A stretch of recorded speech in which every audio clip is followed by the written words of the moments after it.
ಲಕ್ಷ್ಮಿ ಲಾಗಲೋಟಿ ಅಂತೇಳಿ ಅವಳಿಗೆ ಒಂದು ದಿವಸ ಫೋನ್ ಬರುತ್ತೆ. ಸೊ ಫೋನ್ ಬಂದಾಗ ನಿಮ್ಮ ಮಗಳಿಗೆ ನಿಮ್ಮ ತಾಯಿಯವ್ರದ್ದು ಆತ್ಮ ಬಂದಿದೆ, ಅದಕ್ಕೆ ಹುಷಾರು ತಪ್ಪದಂಗೆ ಆಗಿದೆ ನಿಮಗೆ ನಿಮ್ಮ ಮಗಳಿಗೆ ಅಂತ ಹೇಳ್ಬಿಟ್ಟು ಪದೇ ಪದೇ ಕೇಳ್ತಾಳೆ.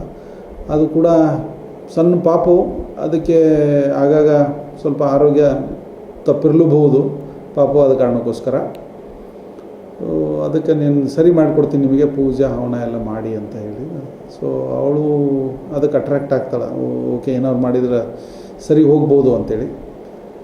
ಆಮೇಲೆ ಅದಕ್ಕೆ ಒಂದಿಷ್ಟು ದುಡ್ಡು ಖರ್ಚಾಗುತ್ತೆ ಅಂಥೇಳಿ. ಸೊ ಆವಾಗ ಒಂದು 40,000 ಹಾಕ್ತಾಳೆ. ಅದರ ನಂತರ ಮತ್ತು ಆ ಪೂಜೆ ಮಾಡಬೇಕು ಈ ಪೂಜೆ ಮಾಡಬೇಕು ಅಂತ ಹೇಳಿ. ಸೊ ಇದರ ಮಧ್ಯೆ ಇವರು ದವಾಖಾನೆಗೂ ಕೂಡ ಆ ಮಗುವನ್ನು ತೋರಿಸ್ತಾ ಇರ್ತಾರೆ. ಸೊ ಅದು ನ್ಯಾಚುರಲಾಗಿ ಆಗ್ತಾಯಿದೆ. ಅದು ಅನ್ಕೊತಾಳೆ, ಎಸ್ ನೀನು ಪೂಜೆ ಮಾಡಿದ್ದೀನಿ, ಮತ್ತೊಂದು ಪೂಜೆ ಮಾಡಬೇಕು, ಇನ್ನೂ ಚಲೋ ಆಗುತ್ತೆ ನಿನಗೆ ಅಂತ ಹೇಳ್ಬಿಟ್ಟು ಮತ್ತೆ ತಿರ್ಗಾ ದುಡ್ಡು ಹಾಕ್ಸ್ಕೊತ ಹೋಗ್ತಾಳೆ ಅಷ್ಟೇ.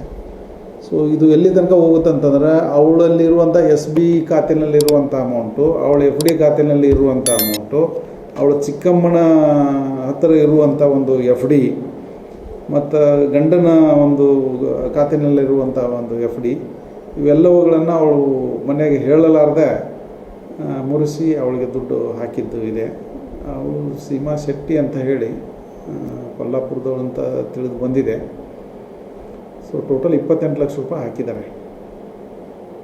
ಸೊ ಇದು ಮಹಿಳೆಯ ಒಂದು ನಂಬಿಕೆ. ಈ ಇದರಲ್ಲಿ ಒಂದೇನೋ ಒಂದು ನಂಬಿ ನನ್ನ ಮಗುವಿಗೆ ಚೆನ್ನಾಗಿ ಆಗ್ಬೋದು ಅಂತ ಹೇಳಿ ಇದು ಆಗಿದೆ. ಬಟ್ ನ್ಯಾಚುರಲ್ ಪ್ಯಾರಲಲ್ ಆಗಿ ಅವಳದು ದವಾಖಾನೆ ಚಿಕಿತ್ಸೆ ಕೂಡ ನಡೀತಾ ಇರೋದ್ರಿಂದ ಅದು ಆರಾಮಾಗಿದೆ.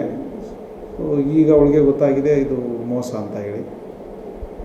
ಸೊ ಹೋಮ ಮಾಡ್ತೀನಿ, ಹವನ ಮಾಡ್ತೀನಿ, ನಾಗ ಪೂಜೆ ಮಾಡಬೇಕು, ಬಲಿ ಕೊಡಬೇಕು ಅಂತ ಹೇಳಿ ಆಗಾಗ ಒಂದು 7-8 ಸಾರಿ ಫೋನ್ಪೇ, ನೆಫ್ಟು, RTGS ಮುಖಾಂತರ ದುಡ್ಡು ಟ್ರಾನ್ಸ್ಫರ್ ಮಾಡ್ಕೊಂಡು ಅವಳಿಗೆ ಮೋಸ ಮಾಡಿದಂಥ ಒಂದು ಪ್ರಕರಣ ದಾಖಲಾಗಿದೆ.